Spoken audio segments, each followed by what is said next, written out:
మరియు నేను మొదట వినిన స్వరము బూరధ్వని వలె నాతో మాటలాడగా వింటిని. ఆ మాటలాడిన వాడు, ఇక్కడికి ఎక్కిరమ్ము, ఇక మీదట జరగవలసిన వాటిని నీకు కనుపరచెదనెను. అత్యంత ప్రేమ కృప కనికరము కలిగిన మా తండ్రి, ఈ మహాకృపను బట్టి 4 మాసాల తర్వాత మరొకసారి ఈ ప్రకటన గ్రంథాన్ని నాయన ధ్యానం చేయడానికి ఇచ్చిన అవకాశాన్ని బట్టి వందనాలు చెల్లిస్తూ ఉన్నాం. చాలామంది బిడ్డలు రాలేదు, వారు వాళ్ళ త్రోవలో ఉంటే త్వరగా తీసుకున్నారు. తండ్రి 4వ అధ్యాయంలో మొదటి వచనంలో దాచబడిన సత్యములను మా ముందుంచండి. ఆత్మీయంగా మమ్మల్ని బలపరచండి. ఇది అక్కడ కొరకు మమ్మల్ని శుద్ధపరచండి. యేసు నామములో ప్రార్థించి వేడుకొంచున్నాము తండ్రి. అమ్మ, ఇక్కడ 3 సత్యాలు ఈరోజు క్లుప్తంగా మేము ముందుంచాలని ఆశపడుతూ ఉన్నాం. ఈ 4వ అధ్యాయము సంఘము ఎత్తబడిన తర్వాత జరగబో సంఘటనలన్నీ 5లో ఉంటాయి. అంటే ఈ 3 అధ్యాయాల్లో 7 సంఘాల గురించి మనం చదువుకున్నాం. సార్వత్రిక సంఘంలో ఉండే లక్షణాలు ప్రపంచంలో, ఇప్పుడు మనం జీవిస్తున్న ప్రపంచంలో ఉన్న సంఘాలలో ఈ లక్షణాలు ఉన్నాయి. ఈ సంగతులు జరిగిన తర్వాత పరలోకము తెరవబడుట. ఇక్కడ 4వ అధ్యాయంలో పద్మసు లంకలో ఒంటరిగా ఉన్న యోహాన్ ఆత్మావేశుడై పరలోకానికి వెళ్ళి అక్కడ ఒక స్వరం వింటున్నాడు. అక్కడ ఒక దృశ్యం చూస్తున్నాడు. సింహాసనం మీద తండ్రి అయిన దేవుడు ఆసీనుడై ఉండుట 4వ అధ్యాయంలో చూశాడు. అతని సింహాసనం మీద ఇంద్రధనస్సు ఉండుట. ఇంద్రధనస్సు ఎందుకు? నిబంధనకు గుర్తు. ఆ రోజులు జలప్రలయం ద్వారా సమస్త మానవాళిని నాశనం చేసిన తర్వాత దేవుడు నరుల హృదయం ఎప్పుడూ చెడ్డదే, ఇంకెప్పుడు కూడా నరులని ఇలాగ జలప్రలయం ద్వారా సంహరించను అని ఒక నిబంధన చేసి నోహుతో ఆ నిబంధనకు గుర్తుగా ఇంద్రధనస్సును పెట్టాడు. ఆ ఇంద్రధనస్సు ఈ 4వ అధ్యాయంలో చూస్తాం.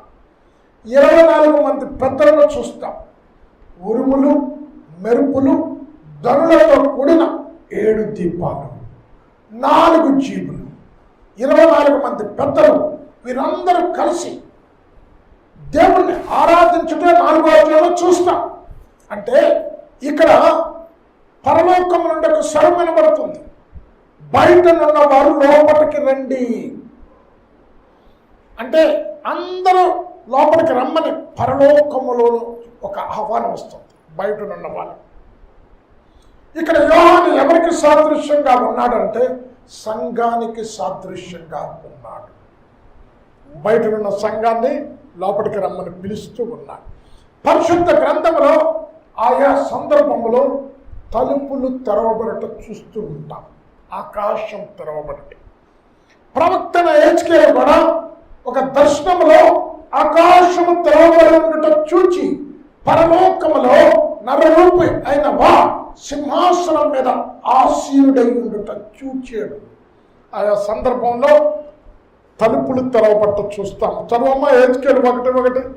ఇక్కడ ఆకాశము తెరవబడి హెచ్కేలు 1వ అధ్యాయము 28 వచనాల గురించి మీకు ఒకసారి 2 hours మాట్లాడే దీని గురించి. సింహాసనం ఇక్కడ కూడా చూస్తాం. చదవమ్మా. 30వ సంవత్సరము 4వ నెల 5వ దినమున నేను కేబారు నదీ ప్రదేశమున చెరలోని వారి మధ్య కాపురముంటిని. ఆ కాలమున ఆకాశము తెరవబడగా ఓ దృశ్యం చూస్తాడు.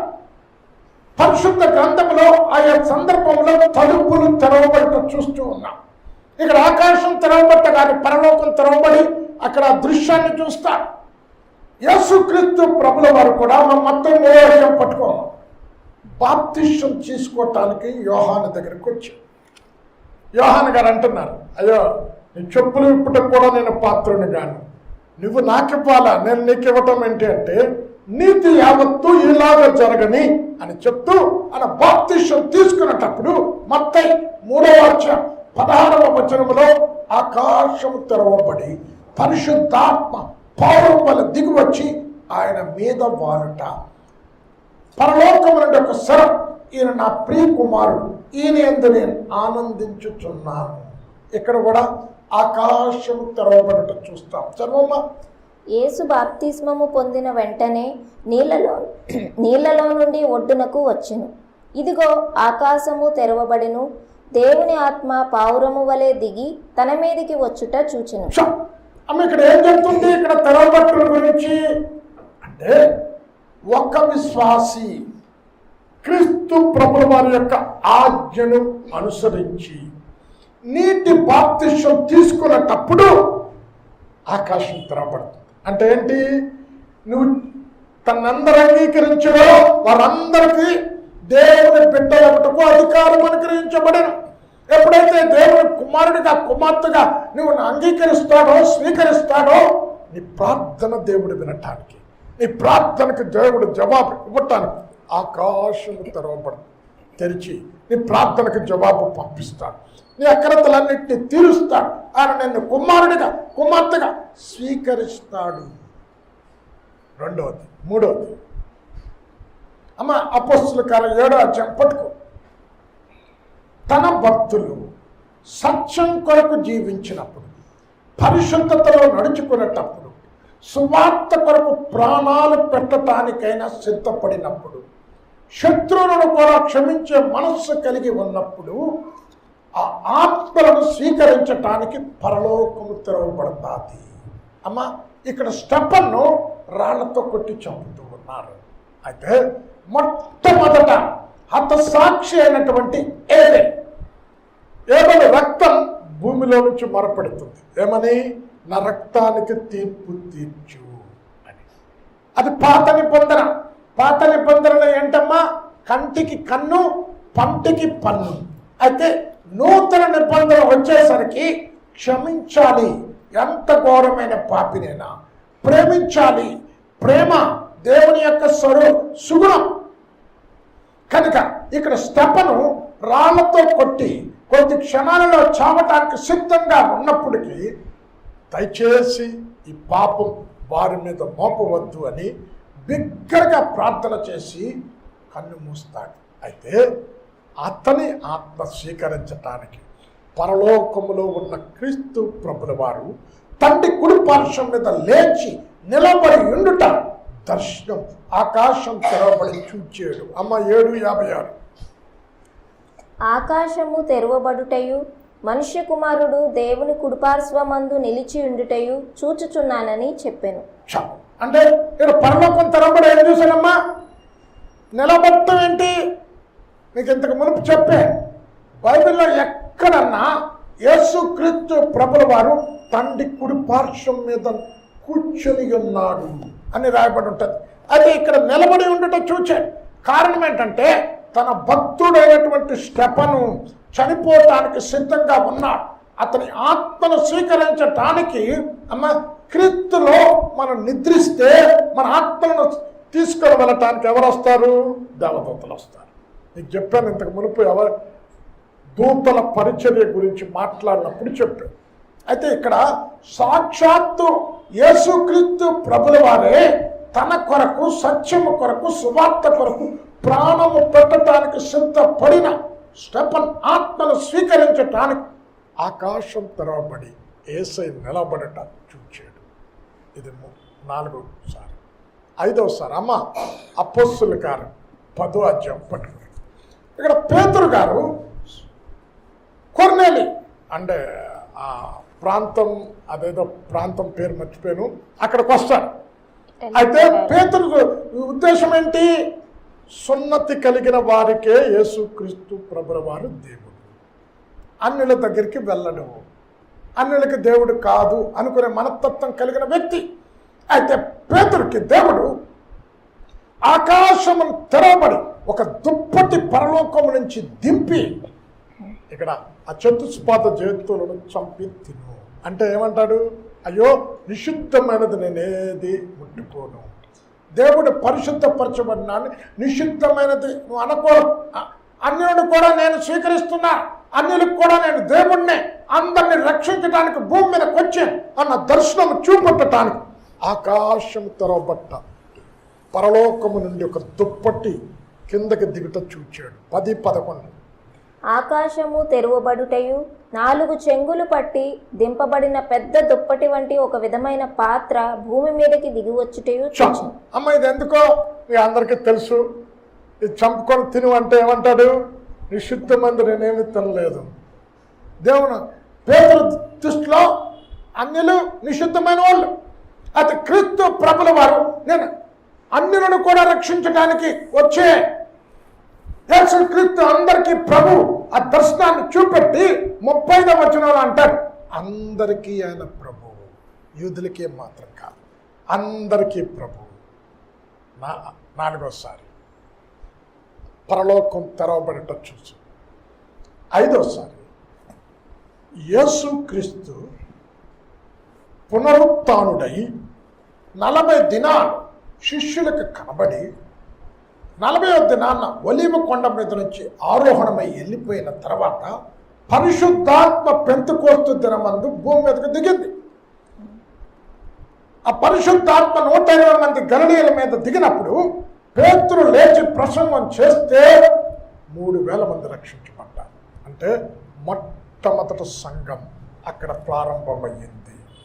అయితే ఈ సంఘం సావాసం కొరకు తలుపు తెరిచాడు.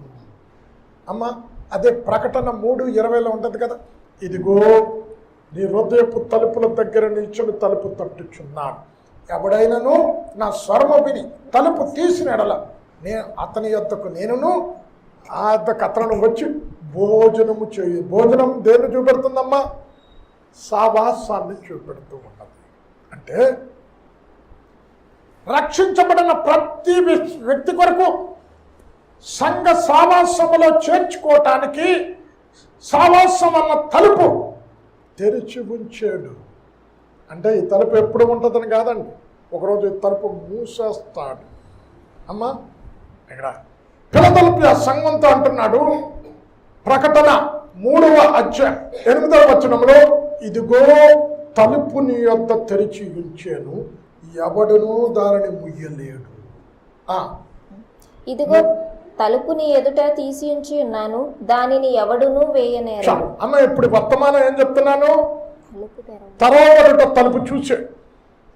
ఆయా సందర్భాల్లో పరలోకపు తలుపులు తెరిచాడు. ఇక్కడ ఫిలదెల్ఫియా సంఘం తలుపు తెరిచే సంఘం కొరకు. అంటే ఇక్కడ కూర్చున్న మనం తెరిచిన తలుపు ఎప్పుడు అలాగే ఉంటుందని అనుకోకూడదండి. ఒకదినం మూసేస్తాడు. సువార్త అన్న తలుపు తెరిచాడు, కృపాయుగం అన్న తలుపు తెరిచాడు. ఈ తలుపు తెరవబడింది. రెండవది వాక్యం అన్న తలుపు తెరిచాడు. ఈ తెరవబడిన ఈ తలుపు మూసేది కూడా ఆయనే అండి. ఈ తలుపును ముయ్యాలని చాలా మంది చూస్తున్నారు. ఈ సువార్తకు ఆటంకపరుస్తున్నారు. ఈ సువార్త ప్రకటించకూడదని. దేవుడే తలుపు తెరిచాడు. తెరిచిన దేవుడే ముయ్యాలి కానీ ఇంకా ఎవ్వరి వలన కాదు. అమ్మ ఏంటి? వాక్యమన్న తలుపు తెరిచాడు. చదవమ్మది చక్కగా. కొలస్సీ 4వ అధ్యాయం 4వ వచనములో ఇక్కడ అంటున్నాడు, ప్రార్థన యందు నిలకడగా ఉండండి, కృతజ్ఞతాస్తుతుల యందు మెలకువగా ఉండండి, క్రీస్తును గూర్చిన మర్మము బోధించుటకు, ఇక్కడ అంటున్నాడు వాక్యాన్ని ప్రకటించుటకు. ఇక్కడ ఆ పుట్నోట్లో ఉంటుంది, గొప్ప ద్వారము తెరిచి ఉంచాడు. చదవమ్మ. ప్రార్థన యందు నిలుకడగా ఉండి కృతజ్ఞత గలవారై దాని యందు మెలకువగా ఉండుడి. మరియు నేను బంధకములలో ఉంచబడుటకు కారణమైన క్రీస్తు మర్మమును గూర్చి నేను బోధింపవలసిన విధముగానే ఆ మర్మమును వెల్లడిపరచునట్లు వాక్యము చెప్పుటకు అనుకూలమైన సమయము దేవుడు దయచేయవలెనని మా కొరకు ప్రార్థించు. అక్కడ పుట్టినట్లు ఏముందమ్మా? వాక్యమునకు ప్రవేశ ద్వారము తెరవవలెనని. ఇప్పుడు తెరిచిన దారం దేనికి? వాక్యాన్ని ప్రకటించటానికి. అయితే ఒక దినం వాక్యం దొరకదండి ఎక్కడ. ఎప్పుడు? ఈ తలుపు మూయబడిన తర్వాత సంఘాలు ఉండవు, వాక్యం కూడా ఎక్కడ దొరకదు. అందుకే వాక్యము దొరికినప్పుడు నువ్వు భుజించాలి. వాక్యం దొరికినప్పుడు మననం చేసుకోవాలి, దాన్ని ధ్యానం చేయాలి. ఒక దినం వాక్య కరువు వస్తుంది. చదవమ్మ. ఆమోసు 8:11లో రాబో కాలమందు నేను క్షేమమును పుట్టింతును. ఆ క్షేమం అన్నపానములు లేనట్టు వలన కలిగిన క్షేమం కాదు, కానీ యెహోవా మాట వినలేని వలన వచ్చు క్షేమం. 8:11. రాబోవు దినములందు దేశములో నేను క్షామము పుట్టింతును. అది అన్నపానములు లేకపోవుట చేత కలుగు క్షామము కాక యెహోవా మాటను వినకపోవుట వలన కలుగు క్షామముగా ఉండును. ఇప్పటికే చాలా సంఘాల్లో వాక్యం కరువయ్యింది. అమ్మ, సిడ్నీలో నేను 2 వర్తమానాలు కాముందండి. ఆ పేరు నాకు గుర్తులేదు. విజయవాడలో మంచి వర్షిప్పర్, చాలా చక్కగా వర్షిప్ చేస్తుంది. 2 వర్తమానాలు అయిపోయిన తర్వాత డైరెక్ట్గా నా దగ్గరికి వచ్చింది, మా మిస్సెస్ దగ్గరికి వచ్చింది. ఆమె చెప్తుంది, బ్రదర్ వాక్యం కరువైపోయింది. ఇలాంటి వాక్యాలు వింటే కాపరులు కూడా బలపడతారు. నేను కాపరుల సదస్సులు పెడుతూ ఉంటా, కాపరులకు మేము ట్రైనింగ్ ఇస్తాం, ఫాస్ట్ అమ్మని కూడా పిలుస్తాం అని ఫోన్ నెంబరు తీసుకుంటాను. అంటే చూడండి, కరువు ఆల్రెడీ ప్రారంభమయ్యింది. వాక్యము దొరికినప్పుడు వాక్యాన్ని భుజించా, వాక్యం కొరకు తలుపు తెరిచే. అయితే ఒక దినం తలుపు మూసేస్తా, సువార్త తలుపు తెరవబడినది. అమ్మ, 1 కొరింథీ 16:9. కార్యానుకూలమైన మంచి సమయము నాకు ప్రాప్తించి ఉన్నది. అమ్మ, ఇక్కడ పుట్టినట్లు ఏముంది? గొప్ప ద్వారము నాకు తెరవబడి ఉన్నది. గొప్ప ద్వారం ఏంటి? నశించిపోతున్న ఆత్మలు ఈ కృపా సువార్త విని యేసు క్రీస్తుని రక్షకుడిగా స్వీకరిస్తే, ఆయన రక్తంలో పాపాలు కడుక్కుంటే సువార్త ద్వారము తెరవబడింది. తెరిచిన ఆ ద్వారం ఒక దినాన్న మూసేస్తాడు. మూసినప్పుడు నువ్వు ఎంత కొట్టినా తలుపు తెరవడు. అందుకే యెహోవా దొరుకు సమయమందు ఆయన బ్రతకండి. ఒకప్పుడు మూసివేసినప్పుడు నువ్వు ఎంత తట్టినా ప్రయోజనంలే. చాలా స్పష్టంగా రాస్తాడు, అందరూ అది అండర్లైన్ చేసుకోండి. లూకా సువార్త 13:25 యజమానుడు తలుపు వేసిన తర్వాత దాసుడు వచ్చి, ఓ యజమానుడా తలుపు తీ అంటే, నువ్వెవరవో నాకు తెలియదు. 13:25. ఇంటి యజమానుడు లేచి తలుపు వేసిన తరువాత, అమ్మ, ఎవరు ఇంటి యజమానుడు? యేసుక్రీస్తు ప్రభువువా. ఇప్పుడు సువార్త కొరకు తలుపు తెరిచాడు, పరలోకము తలుపు తెరిచాడు. అయితే ఒక దినం యజమానుడు మూసేస్తాడు. మీరు వెలుపల నిలిచి తలుపు తట్టి, అయ్యా మాకు తలుపు తీయమని చెప్పనారంభించినప్పుడు ఆయన, మీరెక్కడి వారో మిమ్ముని ఎరుగనని ఉత్తరము మీతో చెప్పును. అమ్మ, ఇలా జరిగిందా? ఎప్పుడైనా జరిగిందా? జరగలేదంటే ఒకసారి ఆల్రెడీ జరిగింది కదా. నోహు ఓడని కడుతూ 120 సంవత్సరాలు జలప్రలయం వస్తుంది. మీ మనసును మార్చుకోనండి, మీ హృదయాలు దేవుని తట్టు తిప్పుకోనండి అని. ఈ ఓడలో క్షేమం ఉంది, ఈ ఓడలో భద్రత ఉంది, ఈ ఓడలోనికి వచ్చిన వారికి నాశనము లేదు, మరణము లేదు, తీర్పు లేదు అని అందరిని ఆహ్వానించాడండి. ఎవరైనా వచ్చారా? ఎగతాళి చేశారు, హేళన చేశారు.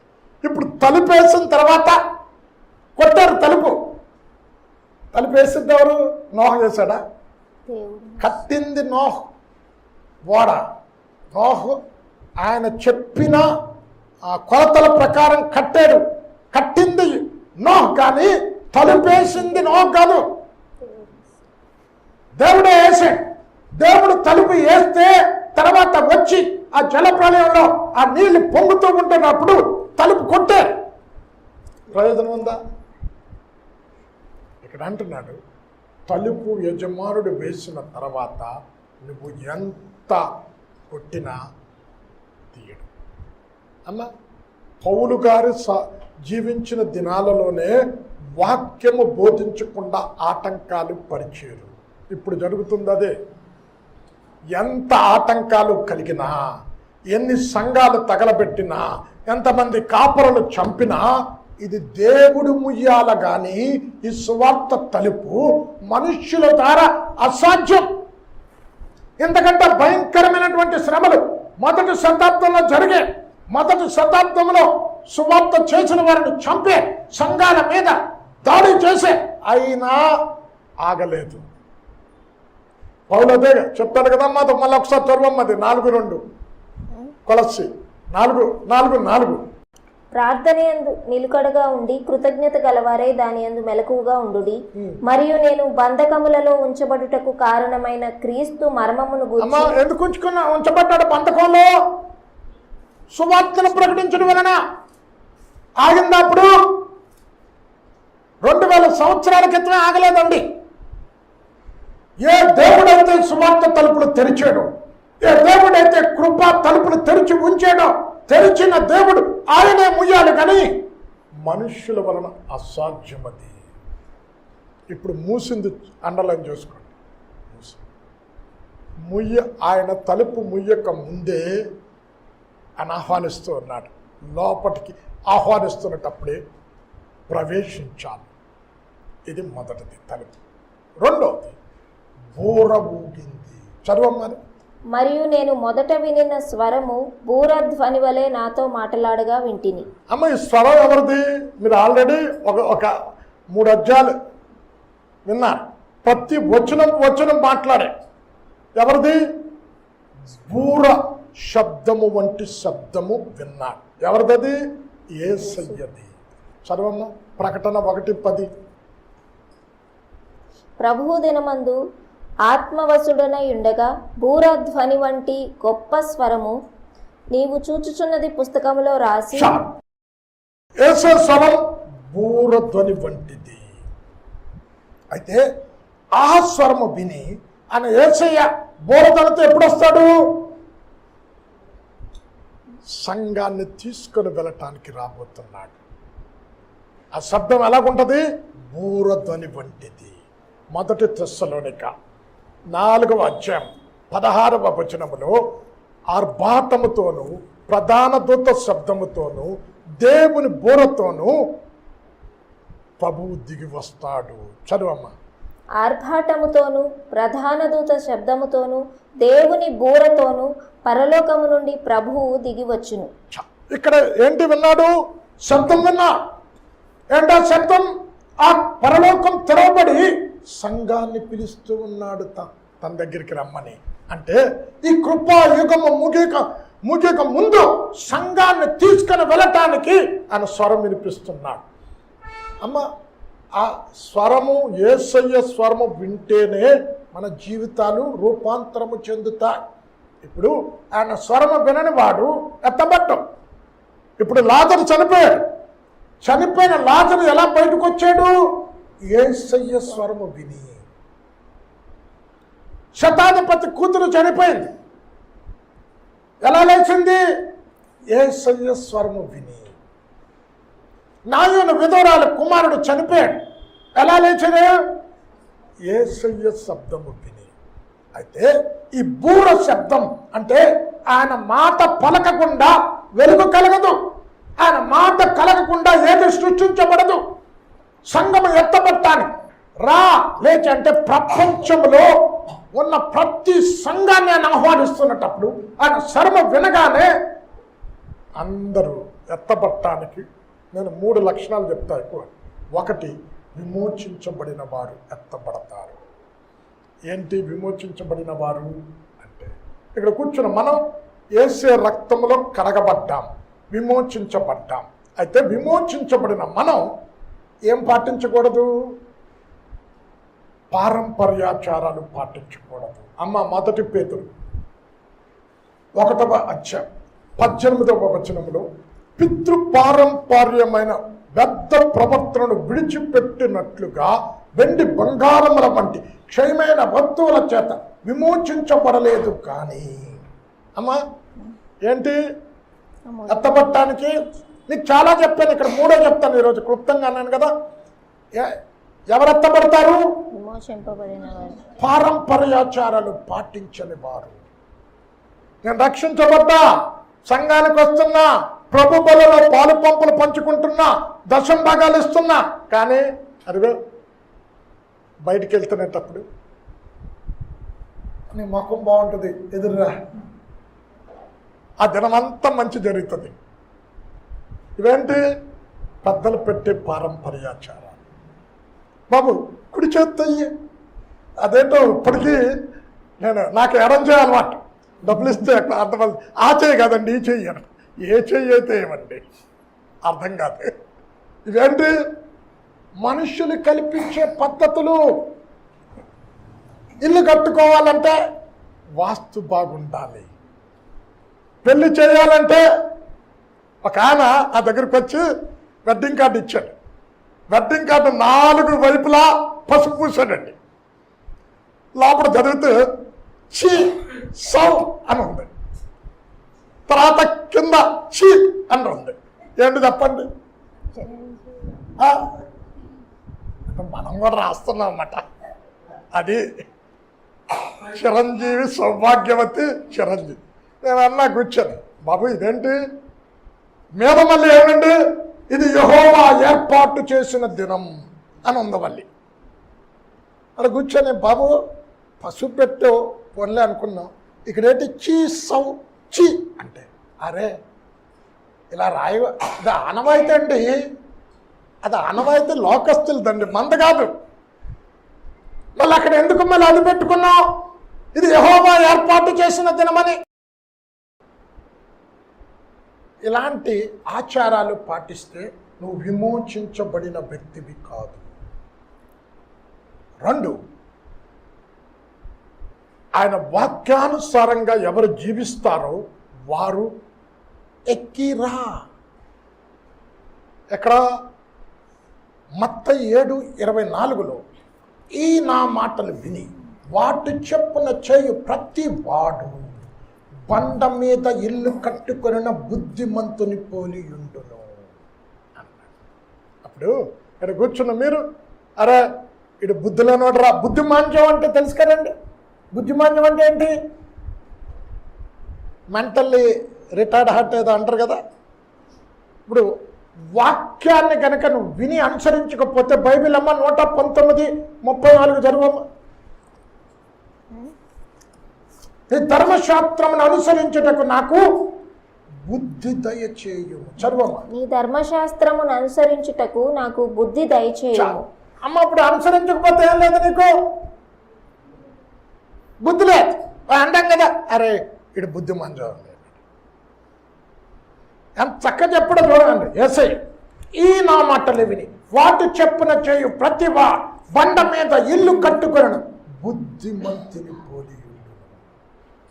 విమోచించాలి పడిన వారు ఆ స్వరం వింటారు. ఆచారాలు పారంపర్యాచారాలు పాటించని వారు ఆ స్వరము వింటారు. వాక్యానుసారంగా తన సంఘాన్ని కట్టుకున్నవారు, వాక్యానుసారంగా తన కుటుంబాన్ని నడిపించుకున్నవారు ఆ స్వరము వింటారు. 3, ఆత్మచేత నింపబడిన వారు. అమ్మ ఇప్పుడు యేసుక్రీస్తు ప్రభుల వారు చనిపోతే చనిపోయిన ఆ వ్యక్తిని లేపింది ఎవరో తెలుసండి? ఆత్మ. చదవమ్మ 8:11 రోమా 8:11. మృతులలో నుండి యేసును లేపిన వాని ఆత్మ మీలో నివసించిన ఎడల, మృతులలో నుండి క్రీస్తు యేసును లేపినవాడు చావునకు లోనైన మీ శరీరములను కూడా మీలో నివసించుచున్న తన ఆత్మ ద్వారా జీవింపజేయును. అమ్మా ఇక్కడ ఏముంది? యేసును ఎవరు లేపారంట? పరిశుద్ధాత్మ. ఆ ఆత్మ మీలో నివసించిన ఎడల చావునకు లోనైన మీ శరీరాన్ని జీవింపజేస్తాడు. అంటే యేసుక్రీస్తు ప్రభుల బూర మోగగానే సంఘం బయటికి రా, పైకి రా, ఈ పరలోకాన్ని స్వాధీనపరుచుకో. విమోచించబడిన వారు, వాక్యానుసారంగా జీవించిన వారు, ఆయన ఆత్మ ఉన్నవారు ఆయన స్వరము వింటారు. ఇంకెవరు? 16:3 కీర్తన. భూమి మీద భక్తులే శ్రేష్ఠులు, వారు కేవలము నాకు ఇష్టులు. 16:3. నేను ఇలాగందును, భూమి మీదనున్న భక్తులే శ్రేష్ఠులు, వారు నాకు కేవలము ఇష్టులు. అమ్మా మీకు భక్తులు ఎవరని చెప్పాను? వాక్యం బోధించేవాడు భక్తుడు అని ఉందేటి, వాయిద్యాలు వాయించేవాడు భక్తుడు, దశం భాగాలు ఇచ్చేవాడు భక్తుడు, లేక పాటలు పాడేవాడు భక్తుడే. తప్పమని చెప్పాలా, మీరు ఎన్నో విన్నారు. విశ్వాస వీరుడు, మంచి స్వభావము కలిగిన వాడు, వాక్య జ్ఞానము కలిగిన వాడు, ఆశా నిగ్రహము కలిగిన వాడు, సహనము కలిగిన వాడు. అమ్మ మత్తయి 24:15 అంతము వరకు సహించు వాడెవడో వాడే రక్షించబడతాడు. 24:15 మత్తయి 13. అంతము వరకు సహించిన వాడెవడో వాడే రక్షింపబడు. అమ్మ ఎవరు రక్షించబడతారు? బూర మోగగానే ఏమవుతుంది అమ్మ? 1 కొరింథీ 15:52 ఇక్కడ అంటున్నాడు, కడబూర మోగగానే ఒక రెప్ప పాటులో, ఒక నిమిషంలో ఈ శరీరము రూపాంతరపరచబడతాది. చదువమ్మ. ఇదిగో మీకు ఒక మర్మము తెలుపుచున్నాను, మనమందరము నిద్రించము గాని నిమిషములో ఒక రెప్ప పాటున కడబూరం రోగగానే. ఇప్పుడు ఏంటి బూర? ఏది బూర చెప్పాలి? బూర ఏంటి? దేవుని శబ్దం, యేసయ్య శబ్దం. కడబూరం మోగగానే ఏంటంట? రెప్ప పాటులో మనమందరము మార్పు పొందుదుము, బూరం రోగును, అప్పుడు మృతులు అక్షయులుగా లేపబడుదురు. ఇప్పుడు చనిపోయిన లాజరు శబ్దం మీద ఏమైంది? ఇక్కడ మరియ మార్తలు ఏమంటున్నారు? ఇప్పటికే 4 దినాలైంది, కంపు కొడుతుంది అన్నారు. కంపు కొట్టింది అటు శవం. ఎలాగొచ్చాడు? సజీవునిలో కలవచ్చు. అంటే ఆయన స్వరములోనే రూపాంతరపరిచే ప్రక్రియ ఉంది. ఎప్పుడైతే ఎక్కి రా ఇక్కడికి అని సంఘంతో చెప్పాడో, ప్రపంచంలో ఉన్న ప్రతి సంఘం, ఈ లక్షణాలు కలిగిన ప్రతి సంఘం, ఏ డినామినేషన్ అయినా లేక ఈ ఇండిపెండెంట్ చర్చ్ అయినా, ఈ లక్షణాలు కలిగిన ప్రతి వ్యక్తి ఆయన స్వరం వినగానే మృతులు ఏమవుతారు? క్షయమైన శరీరం అక్షయతను ధరించుకుంటారు. వెలుగు కలుగు అనగా ఏమైంది? వెలుగయ్యింది. సూర్యుడు చంద్రుడు కలుగును గాక అంటే వచ్చే, నక్షత్రములు కలుగును గాక అంటే కలిగింది. ఈ పరలోకం ఎక్కి వచ్చిన గాక సంఘాలన్నీ అన్న చెప్పని వెంటనే ఆ మాటతోనే రూపాంతర శక్తి మనలోనికి వచ్చి ఏమవుతుంది? క్షయత అక్షయతను ధరించుకుంటుంది. మర్చమైన శరీరం అమర్చతను ధరించుకుంటుంది. ప్రకృతి సంబంధమైన ఈ శరీరం ఆత్మ సంబంధమైన శరీరంగా మార్చబడతాది. అమ్మ, ప్రకృతి సంబంధమైన శరీరం ఎలాగుందో ఆత్మ సంబంధమైన శరీరం కూడా అలాగే ఉంది. ఎలాగా? ఇప్పుడు విత్తనము భూమిలో నాటుతాం, పైకొచ్చే మొక్క విత్తనం ఒకలాగా ఉంటుందమ్మా. విత్తనము విషయంలోనే అంత మార్పు ఉంటే తన స్వరూపంలో తన పోలికలో చేసిన మనుష్యుని ఎంత మార్పు కలుగుతుందో చూడండి. ఏదైనా తోటలో ఆదాము పోగొట్టుకున్న మహిమ శరీరం మనము దారుచుకుంటాం. ఈ మహిమ శరీరంగా నీలో ఉన్న ఆత్మ మారుస్తాడు. చరవమ్మ ఫిలిప్పీ 3. సమస్తమును తనకు లోపరుచుకొన జాలిన శక్తిని బట్టి ఆయన మన దీన శరీరమును తన మహిమ గల శరీరమునకు సమరూపము గల దానిగా మార్చును. అరే మోగ్గానే ఎక్కి రా అన్న శబ్దం వినగానే సంఘాలన్నీ పైకెత్తబడతాయి. ఇప్పుడు 5వ అధ్యాయంలో నుంచి ఎత్తబడిన తర్వాత జరిగే ప్రపంచంలో జరిగే హింసల గురించి చెప్తున్నాడు. ఇవన్నీ అమ్మ ఇప్పుడు ఆత్మవశుడనైతిని. అమ్మ 4:2 చదువమ్మ ప్రకటన. వెంటనే నేను ఆత్మవశుడనైతిని. అంటే ఆత్మవశుడైనప్పుడు ఒక వ్యక్తి ఒక స్థలము నుండి ఇంకో స్థలానికి వెళ్ళిపోతాడు, ఒక గమ్యం నుండి ఇంకో గమ్యానికి చేరుతాడు. నేను ఒక 4-5 వ్యక్తులను చూపెడతా. ఇక్కడ హెజ్కేలు 11వ అధ్యాయం పట్టుకో. హెజ్కేలు ఒకసారి ఆత్మవశుడైనప్పుడు కల్దీల దేశములో చెరలో ఉన్న ఇశ్రాయేలీల దగ్గరికి అక్కడికి తీసుకెళ్ళాడు. ఎప్పుడు? ఆత్మావశుడైనప్పుడు. చదవమ్మ 11:24. తరువాత ఆత్మ నన్ను ఎత్తి, నేను దైవాత్మ వసుడను కాగా దర్శనములోనైనట్టు కల్దీయుల దేశమునందు చెరలో ఉన్న వారి వద్దకు నన్ను దింపెను. చాలు. ఎక్కడి నుండి? ఇశ్రాయేలు దేశం నుంచి ఎక్కడ తీసుకెళ్ళింది? కల్దీ దేశంలో చెర ఉన్న దగ్గర తీసుకెళ్ళింది. అంటే ఆత్మావశుడై ఎప్పుడైతే స్వరము వింటావో ఆత్మ నీలోనికి వచ్చి ఈ ఆత్మ ఈ స్థలము నుండి ఇంకో స్థలానికి తీసుకెళ్తా, భూలోకము నుండి పరలోకానికి తీసుకొని వెళతా. పరిశుద్ధ గ్రంథములు ఆయా సందర్భంలో ఆత్మావశుడై ఎగిరిపోట చూసాను. అమ్మా, 1 రాజులు 18వ అధ్యాయం పట్టుకో. ఇక్కడ ప్రవక్త అయిన ఓబద్యా ఏలియా దగ్గరికి వచ్చి అంటున్నాడు, ఏలియా, రాజైన ఆహాబు నిన్ను దక్కించుకోవాలని ఆయన పంపని స్థలములో ఒక్కటిలే అనేక స్థలాలకు వెళ్ళే, ఏ స్థలంకి వెళ్ళి ఆయన ఎక్కడ లేడు, అక్కడున్నాడు. ఏమన్నాడు? ఆత్మ నేను వచ్చేలోపు నిన్ను ఈ స్థలం నుండి ఇంకో స్థలానికి తీసుకెళ్తాది. 18:12 1 రాజులు. అయితే నేను నీ యొద్ద నుండి పోవు క్షణమందే యెహోవా ఆత్మ నాకు తెలియని స్థలమునకు నిన్ను కొంచుపోవు. చాలు. ఏం చేస్తుందంట? 10వ వచనంలో చూస్తాం, నిన్ను చిక్కించుకొనవలనని రాజు తన సైన్యాన్ని పంపని స్థలం ఒకటి లేదట. చదవమ్మది 18:10. నీ దేవుడైన యెహోవా జీవము తోడు నిన్ను చిక్కించుకొనవలెనని నా ఏలినవాడు దూతలను పంపించని జనం ఒకటైనను లేదు. ఏం చేస్తుంది? ఆత్మ ఈ స్థలం నుండి ఇంకో స్థలానికి తీసుకెళ్ళిపోతుంది. అంటే ఎందుకు చెప్తున్నా? బూర మోగగానే ఆత్మావచనమవుతాం మనం. ఎప్పుడైతే ఆత్మావచనం అవుతామో ఈ శరీరము రూపాంతరపరచబడతా. ఆ స్వరములోనే ఆ యొక్క గొప్ప శక్తి ఉన్నది. ఈ స్థలము నుండి ఇంకో స్థలానికి భూమి మీద జీవించుంటుండగానే కొంతమంది వ్యక్తులను తీసుకెళ్ళినట్టు మనల్ని తీసుకొని వెళతాడు.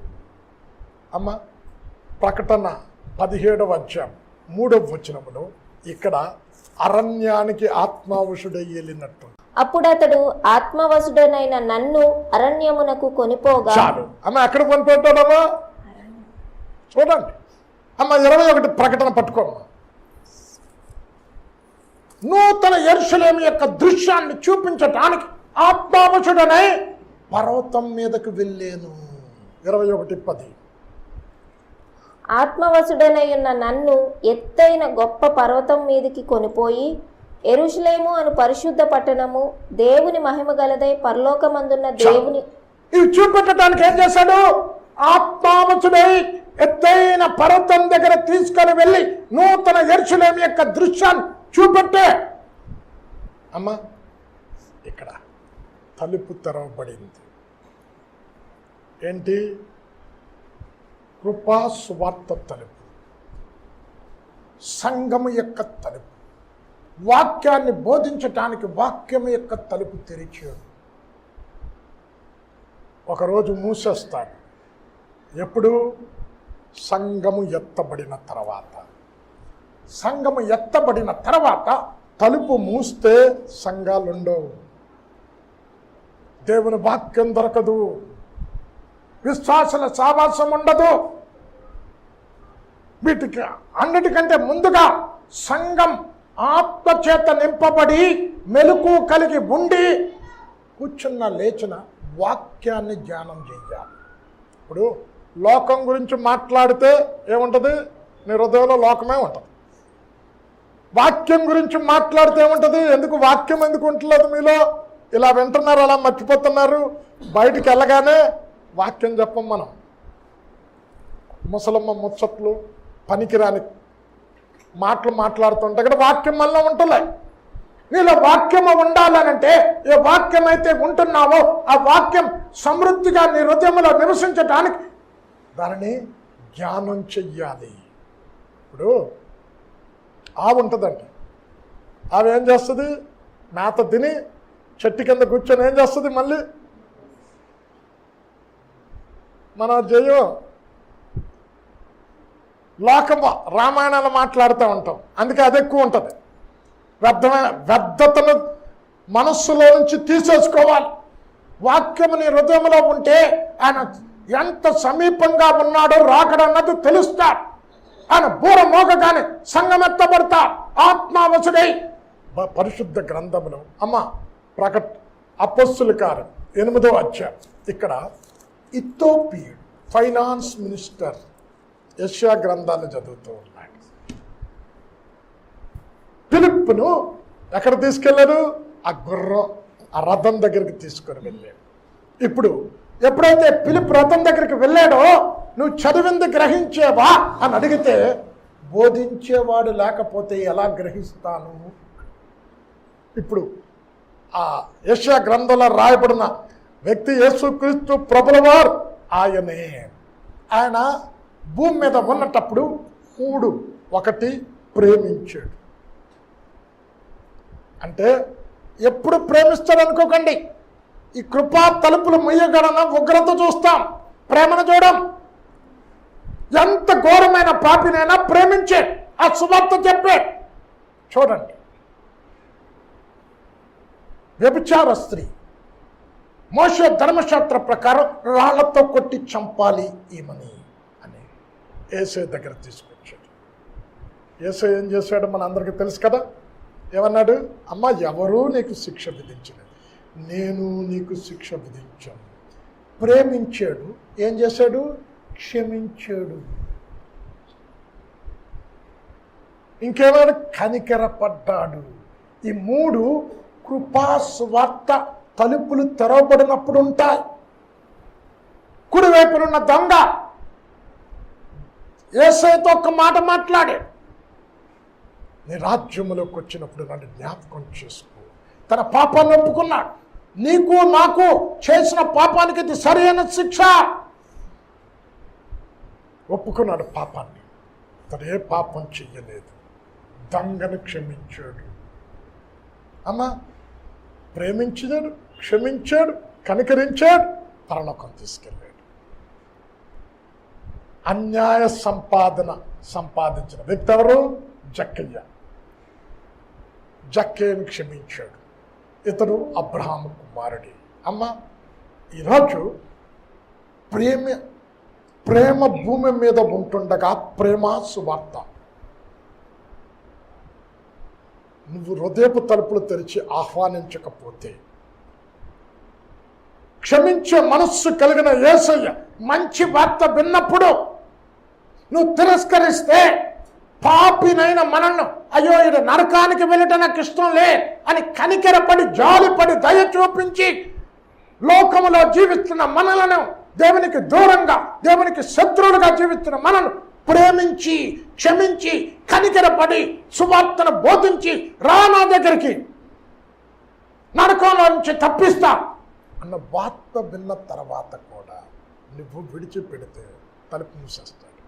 ఇక్కడ ఇథియోపియుడి దగ్గరికి ఆత్మావశుడై వెళ్ళాడు, బాప్తిసం ఇచ్చాడు, అక్కడి నుంచి కొనుక్కోబడ్డాడు. 8:39 జరుగు. వారు నీళ్లలో నుండి వెడలి వచ్చినప్పుడు ప్రభువు ఆత్మ ఫిలిప్పును కొనిపోయెను. అమ్మా, బోర మోగ్గానే ఆత్మ ఈ దీన శరీరాన్ని మహిమ శరీరంగా మార్చి ఈ గమ్యం నుంచి ఇంకొక గమ్యానికి, ఈ స్థలము నుండి ఇంకొక స్థలానికి తీసుకొని వెళతాడు. ఈ తలుపు సంఘం కొరకు తెరిచుంచాడు. ఒక దినాన్న మూస్తాడు. అది మీకు చూపించాను కదమ్మా. మూసిన తర్వాత, అమ్మ నువ్వు నోట్ చేసుకున్నది, మూసిన తర్వాత నువ్వు తలుపు కొట్టినా నువ్వెవరవో తెలియదు. వచ్చే వారం 3వ వచనం నుంచి మాట్లాడుకున్నారు. కలుపుసుకున్నారు. పరిశుద్ధుడైన మాత్రం పరిశుద్ధ గ్రంథములు ఆయా సందర్భాలను నువ్వు తలుపు తెరిచి కొందరిని ఆహ్వానించినట్టు గ్రంథములో చూసే నీ బోర శబ్దం మేము వినగానే మా శరీరం రూపాంతరపరచబడుతుంది. నిమిషములు రెప్పపాటులో మృతులైన వారు లేపబడతారు. ఒకవేళ సజీవుల లెక్కలలో మేము ఉంటే ఆత్మ మమ్మలను ఈ స్థలము నుండి పరలోక స్థలానికి తీసుకొని వెళతాది. పునరుత్థాన శరీరము ధరించుకొని ఎక్కడికి వెళతామని నీ వాక్యము ద్వారా వివరించావు. నీకు వందనాలు చెల్లిస్తున్నా నాయనా. ఈ ఆఖరి గడియలు రాబోతూ ఉన్నాయి. ఈ తలుపు మూయబడటానికి సిద్ధంగా ఉంది. ఆ మూయబడక మునిపే మేము నిన్ను ఆహ్వానించి నీ ప్రేమను, నువ్విచ్చే క్షమాపణను పొందుకొని ఆ రంచరాజ్యంలో ఉండుటకు నీ కృప దయచేయమని యేసు నామంలో ప్రార్థించి వేడుకొనుచున్నాము తండ్రి. ఆమేన్.